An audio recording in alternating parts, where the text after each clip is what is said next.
Hi, my name is Judge Perez, and I'm going to present to you guys the shortcomings and wish list for the MJ8 senior project that we worked on this semester. Now, to begin with, the biggest shortcoming we had, even though all of our user stories were implemented, the biggest shortcoming we had was that it took very long to implement these user stories because of the online documentation. Essentially, we were using the Sencha framework, and it was very difficult to find how to use the framework and how to try and support ourselves with the documentation, and it was just very hard to learn. So that was our biggest shortcoming. For our wish list for MobileJudge, basically, as you can see in the first two, we want to improve the interfaces for both the desktop and the mobile versions so that either the admin student can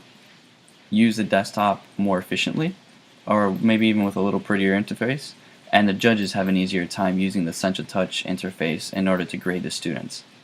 Now, another feature we wanted to add was the SeniorProject countdown timer, which essentially, once you log in on the middle, all the way at the top,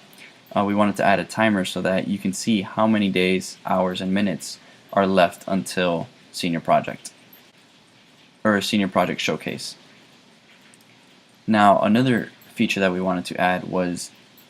in the MJ settings, you can see there's a tab called questions, and in there we wanted to be able to filter the questions so that the admin had an easier time